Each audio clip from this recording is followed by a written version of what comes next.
Welcome back to the deep dive. We look at a lot of books on this show. We really do. Yeah, some are history, some are economics, self-help.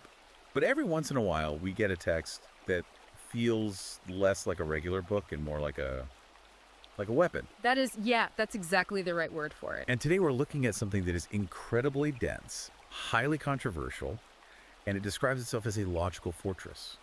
Right.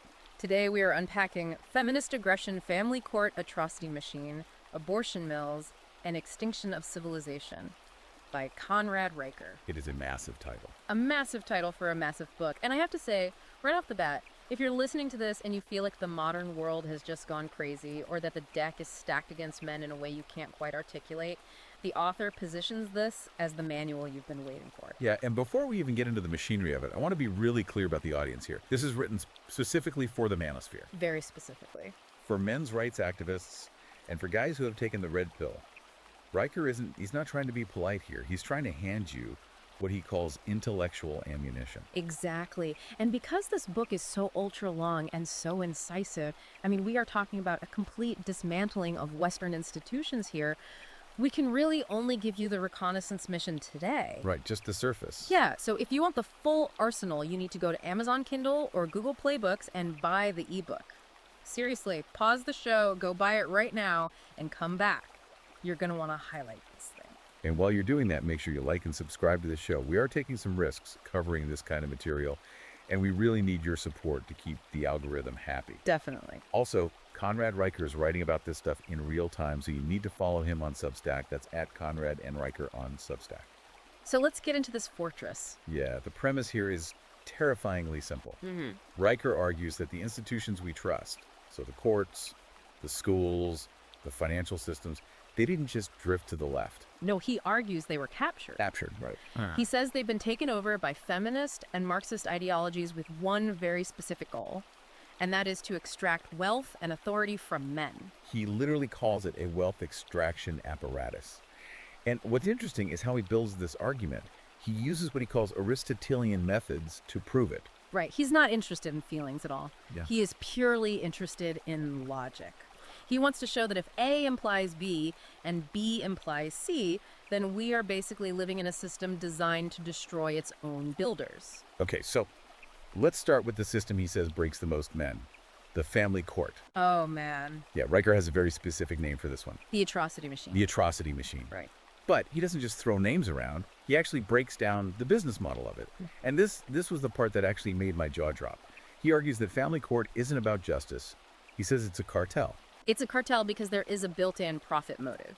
To understand this, Riker takes us deep into Title IVD of the Social Security Act. Because most people think child support is just a private matter between two parents, right? Yeah, Managed by the state. true. That's what we're all taught.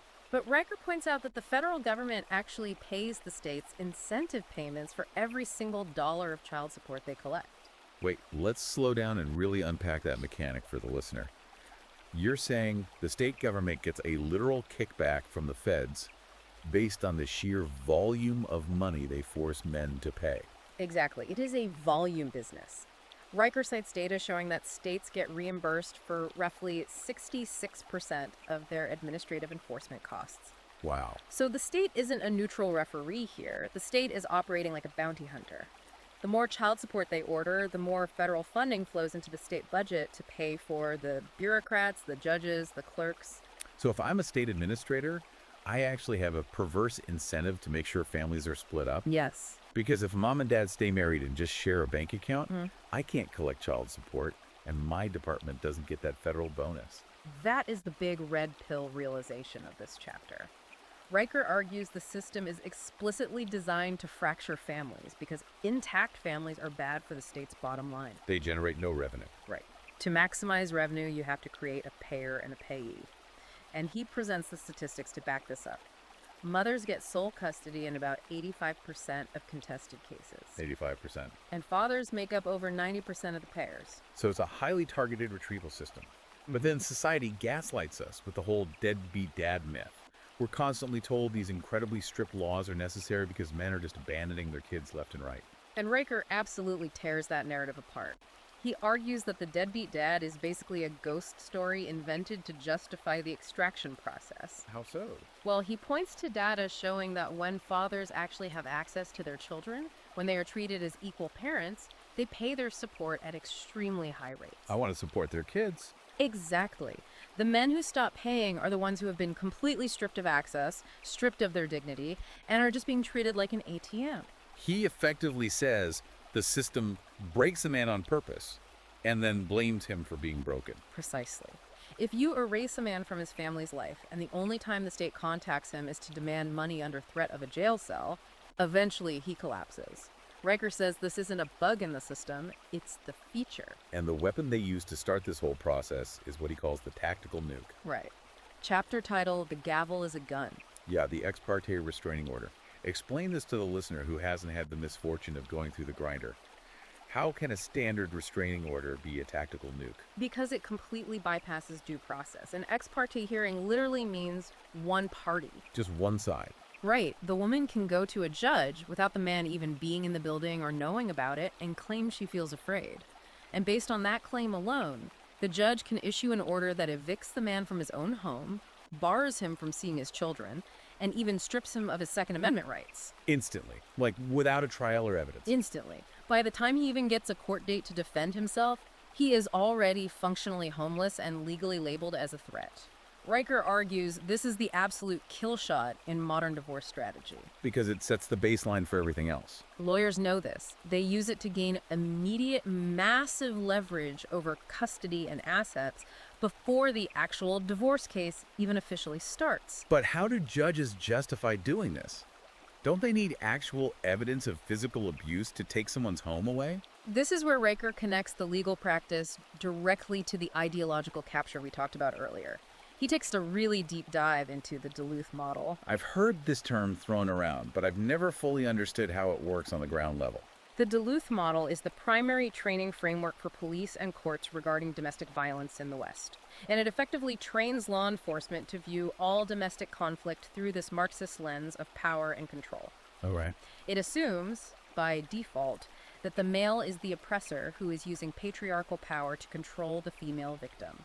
So if the police show up to a house and both people are screaming at each other, or even if the man is the one who has scratches on him. The training actually predisposes the cops to arrest the man anyway. It pre-convicts him based on his gender. Riker argues this completely removes objectivity from the law. It turns the justice system into an ideological enforcement arm. You aren't being judged on your actions, you are being judged on your identity as a male. And this leads us to the much deeper, almost philosophical argument Riker makes in the book. He calls it epistemological warfare, which is a heavy term, but it really feels like the root of the whole problem. It is the root. Epistemology is just the study of how we know what is true. Right, how we define reality. Exactly. Riker argues that Western civilization was built entirely on Aristotelian logic. Objective facts, evidence, A equals A. But he says this has been actively replaced by standpoint theory. Standpoint theory. Yeah. This is the academic idea that your lived experience is what determines truth. Exactly. In standpoint theory, a woman's subjective feeling of fear is treated as a legitimate form of knowledge. If she feels unsafe, that feeling is elevated to the exact same status as hard legal evidence. Wow. Riker argues this is catastrophic for any concept of justice because you cannot defend yourself against someone else's internal emotion. If feelings are facts, then the objective reality of whether you actually did anything wrong becomes totally irrelevant. It's a complete shift from innocent until proven guilty to guilty because she feels afraid. Yes, and that fundamental shift leads into the very contract of marriage itself. Riker calls modern marriage the contract of one. The contract of one, Yeah. because of no-fault divorce. He points out that marriage is basically the only legal contract in existence where one party can unilaterally break it for absolutely any reason. Boredom, finding themselves, meeting someone else on a girl's trip. Anything at all. And the state won't just allow it, the state will actually reward them for breaking the contract. Rewarded with cash and prizes. Or, more specifically, alimony and assets. Riker goes to the wall on this topic. He argues that permanent alimony is a direct violation of the 13th Amendment. The 13th Amendment. The one that abolished slavery. That is a massive claim to make. It is, but follow his logic here. The 13th Amendment prohibits involuntary servitude. If a man is ordered by a state court to go to work every day to pay a woman he is no longer married to, and if he refuses to work, he is thrown in a literal cage, what is that? He has no choice. Right, he has no choice. He is laboring for someone else's financial benefit under the direct threat of state violence. And Riker uses the Dave Foley story to really drive this point home. That case study always haunts me. It is the perfect, tragic example of the atrocity machine in action. Foley, the comedian, was ordered to pay child support and alimony based on his peak earnings when he had a massive hit TV show. Right, he was making millions. But when the show was canceled and his income plummeted to normal levels, he went back and asked the court to lower the payments because he physically didn't have the money. And the court refused. They imputed an income to him. Let's define that. Imputed means the court just pretended he was still making money he wasn't actually making. Correct. The judge basically said, you should be making this much because you're famous, so pay up. Unbelievable. He couldn't pay it, so he effectively had to flee legally. He couldn't even go back to his home country of Canada to see his kids because he would be arrested at the border for a debt he mathematically could not pay. Riker uses this to show that the system literally criminalizes a man's existence if he isn't acting as an active funnel for wealth. Which brings us perfectly to the next major concept, the fiscal vampire. It's not just the family courts doing this. It's the entire macroeconomic system. Riker argues that the state itself is just a giant engine for wealth transfer. This is what he calls the economics of misandry. We are constantly hearing about the gender pay gap in the media. Riker flips the script entirely and talks about the tax gap. The tax gap. He breaks down government data to show that men are the overwhelming net tax contributors in society. Men work longer hours, they take much more dangerous jobs, they earn more overall, and therefore they pay the vast majority of the tax revenue. Paying for the roads, the military, the infrastructure, and women. In Riker's analysis, women as a demographic are net tax consumers. They are the primary beneficiaries of the welfare state, health services, education grants, and government administration jobs. He argues that the entire modern tax code is essentially just a legal mechanism to forcibly take resources from men and redistribute them to women. He calls it the hidden tax. But he points out there's a blood tax, too. This is where Riker talks about the glass cellar. This is such a powerful image. Modern feminism is always focused on the glass ceiling, right? Asking why aren't there 50% female CEOs in the Fortune 500, Riker says, look down, look at the glass cellar. The bottom of society. He cites the statistic that men comprise 92% of all workplace fatalities. 92%. Yeah. These are the guys on the oil rigs, deep in the coal mines, hanging the high voltage lines in a storm. The guys who literally keep the lights on and keep civilization from collapsing. Riker argues that our entire society is built entirely on male disposability. He contrasts this modern attitude with the Titanic. Right, women and children first. Historically, the social contract was, yes, men have the authority in society, but the trade-off is that men must also sacrifice their lives to protect women when the ship goes down. And Riker's point is that the deal has been completely broken by one side. He says, modern feminism wants the absolute authority of the ship's captain, but still demands their guaranteed spot on the lifeboat. It's total entitlement without any gratitude. We demand that men build and maintain the physical world, but we demonize them for the exact masculine traits required to build it. That leads right into his section on the war on boys. Because if society hates the traits that build civilization, you have to crush those traits early on. Riker calls this the chemical leash. He looks at the modern education system and argues it has become openly hostile to biological masculinity. Little boys are naturally fidgety, they are competitive, they are risk takers. Right, you want to run around, wrestle, and crash things into other things. Exactly. And schools now pathologize that normal behavior. Riker argues that the massive explosion of ADHD diagnoses is actually just a form of social control. We are medicating healthy boys, giving them amphetamines like Ritalin and Adderall to force them to sit completely still and behave exactly like girls. It's chemical compliance. He calls it re-education through chemistry. And then, when they grow up, we tell them their natural instincts are toxic. Riker absolutely hates the term toxic masculinity. He argues it is a deliberate slur used to shame the very traits, aggression, stoicism, extreme drive, that are fundamentally necessary for human survival. He says we are waging a psychological war on the builders of our own world. It is a very grim picture he paints. But Riker doesn't stop at the legal or the economic levels. Towards the end of the book, he goes fully spiritual. He talks about the Moloch state.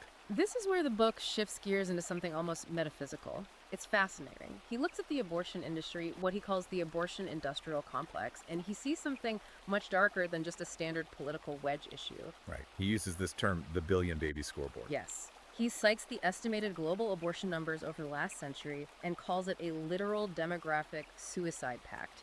And he compares it directly to the ancient Canaanite worship of Moloch. Where people would sacrifice their own children in the fire for the promise of a good harvest or financial prosperity. Exactly. Riker argues that feminism is, at its core, an occult rebellion against nature, or against logos. So, in his view, modern society is sacrificing its own future, its literal children, on the altar of corporate careers and personal convenience. That's his exact argument. He sees it as a spiritual war against life itself. He posits that a civilization that casually kills its offspring and actively demonizes its fathers has lost the mandate of heaven. It simply cannot survive the century. This brings us to the big so what? Because usually a manifesto like this would end with a call to action, like go vote for this guy or write your local congressman, but Riker, he does not do that at all. No, not even a little bit. Riker is what you would call an accelerationist.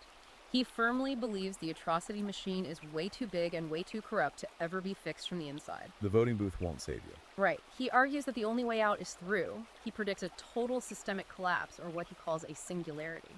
And he pins a lot of his hope on emerging technology to get us there. Specifically, one technology that sounds straight out of sci-fi: artificial wombs. Ectogenesis. Riker dedicates a really fascinating section to this concept. He argues that women currently hold a reproductive monopoly over the human race. They entirely control access to the next generation.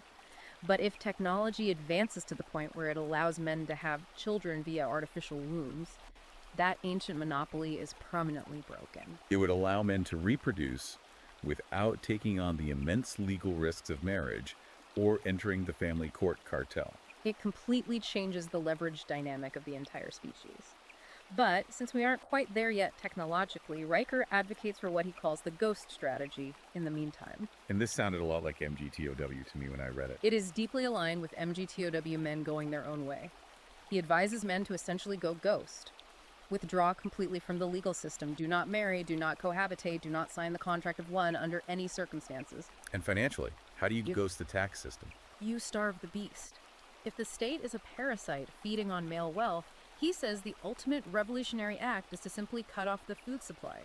He talks about stepping down the corporate ladder, working in the gig economy to minimize taxable income, or using Bitcoin to hide your hard assets from the gynocentric state. He talks about building a parallel polis, too. Right. His message is, don't try to save the burning building. Let it burn, and just focus your energy on building a new fireproof structure next door. Male-centered institutions, courts of reputation, alternative economies, and media. He wants men to build a secure lifeboat while the main ship sinks. It all leads to that final syllogism he poses at the very end of the book. It's basically a mathematical argument for inevitable collapse. The syllogism is just brutal, undeniable logic based on his premises. A civilization requires builders, which are men, and a future, which are children. If you structurally demonize the builders and intentionally kill the future, the civilization mathematically ceases to exist. Therefore, the current Western system is dead man walking. And Riker believes a golden age awaits on the other side of that collapse. He does. But only for the men who are actually ready for it. For those who have read the history, understood the trap of the Matrix, and actively built their own logical fortress. It is a stark, totally uncompromising vision. It is certainly not something you're ever going to hear on the nightly news or in a university classroom. And that is exactly why Riker wrote it. He wants to shock the system. He wants to violently wake men up to the reality of the board they are currently playing on, whether they realize it or not. Well, consider us shocked. And I really want to reiterate to the listener, we have barely scratched the surface here. We touched on his main structural points, but Riker goes incredibly deep into the history of Seneca Falls, the Marxist roots of the early feminist leaders, and the very specific case laws that trap men today. Yeah, if you want to truly understand the machinery that Riker says is actively hunting you, you cannot just listen to this summary. You need the source material. You need the intellectual ammunition for yourself. Go to Amazon Kindle or Google Play Books right now. Buy Feminist Aggression, Family Court Atrocity Machine, Abortion Mills, and Extinction of Civilization. Read it. Highlight the data, understand the core argument he's making. And make sure you follow the author. He is analyzing these cultural shifts in real time, and you do not want to miss his ongoing updates. Follow Conrad and Riker on Substack. As we wrap up, I want to leave you with a final provocative thought. It's a question that Riker's work forces you to ask, regardless of where you might stand on the political spectrum. Let's hear it. If Riker is right, and the entire Western system, this fiscal vampire, is completely dependent on male labor and male tax dollars to keep the lights on and the water running, what would happen if just 10% of men decided to go ghost tomorrow? Not a violent revelation, just a silent, collective withdrawal of their competence and their labor. Would the civilization even survive the winter? That is the exact question the system is absolutely terrified to answer. Thanks for listening to this deep dive. Make sure you like and subscribe so we can keep bringing you these forbidden red-pilled topics. Stay curious, stay vigilant, and we will see you in the next one.